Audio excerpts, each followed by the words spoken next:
Hello viewers, ఈరోజు పనసకాయలతో కూర చేస్తున్నాను. పచ్చి పనసకాయలు ఇవి చక్కగా ఓపెన్ చేసి ఇలా సీడ్ తీసేసి మధ్యలో హాఫ్ చేసేసుకుంటే సరిపోతుంది. మరి చిన్నవైనా ఎక్కువ ఉడికిపోతాయి. ఫస్ట్ టైం ట్రై చేశాను, చాలా చాలా టేస్టీ అనిపించింది. కాడ దగ్గర కుళ్ళిపోతుంటే ఇంకా మాగి ఉంటుందనేసి కట్ చేస్తే మొత్తం పచ్చిగా ఉన్నాయన్నమాట. సో ఆ పచ్చి వాటితో కర్రీ చేసేసాను. ఫస్ట్ కొంచెం ఆయిల్ వేసి ఆవాలు జీలకర్ర వేసేసి అవి వేగుతూనే ఆనియన్స్ వేసాను, కరివేపాకు వేసాను. అవి కూడా మంచిగా వేగిన తర్వాత అల్లం వెల్లుల్లి పేస్ట్ వేసిన తర్వాత సిమ్లో పెట్టేసుకోవాలి. అది మంచిగా పచ్చివాసన పోయే వరకు వేగిన తర్వాత టొమాటోస్, ఇక గరం మసాలా, పసుపు, ఉప్పు, కారం పొడి ఇవంతా కూడా నార్మల్ మసాలాలే అన్నమాట. ఇవంతా వేసేసాను. ఇది సిమ్లోనే వేగాలి.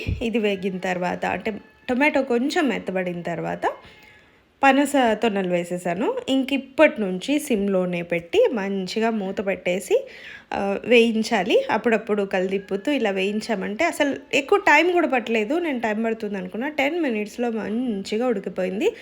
నలిపి చూస్తే తెలిసిపోతుంది మనకి అది ఉడికిందా లేదా అనేసి. చక్కగా ఉడికిపోయింది. వాటర్ వేయాల్సిన అవసరం కూడా రాలేదు. చాలా బాగా ఫ్రై ఐటెం లాగా ఉడికిపోయింది. అంటే స్టార్టర్స్ ఉంటాయి కదా, ఆ టైప్లో మంచిగా అయిపోయిందనమాట. వాటర్ పోయాల్సిన అవసరం కూడా అనిపించలేదు. ఇలాగే తినేయచ్చు, అంత టేస్టీగా అనిపించింది. సో ఇది కూడా టేస్ట్ చేద్దామనేసి కొంచెం పక్కకి గిన్నెకైతే తీసాను ఈ కర్రీని కూడా. అంటే తలా ఒక పీస్ ఇంట్లో వాళ్ళు ఇదేలా ఉంటుంది అని నెక్స్ట్ టైంకి చేసుకోవటానికి ఇది కూడా టేస్ట్ చేయాలి అనేసి ఇది కొంచెం తీసాను పక్కకి. తర్వాత మిగిలిన దాంట్లో అంటే ఇప్పుడు రైస్లోకి కలుపుకోవడానికి వండాను అనమాట లంచ్లోకి. సో ఇలా డ్రైగా ఉండే కంటే కొంచెం గ్రేవీగా ఉంటే సరిపోతుంది అనేసి కాస్త వాటర్ పోసాను. ఇందులో వాటర్ పోసి ఒక 2 మినిట్స్ ఉడికించారు అంతే. మంచిగా గ్రేవీ అయిపోయింది, పులుసు వచ్చేసింది అంతా. సో వేడిగా అన్నంలోకి తింటుంటే చాలా, నాకైతే అసలు పనసకాయ తిన్నట్టు అనిపించలేదు.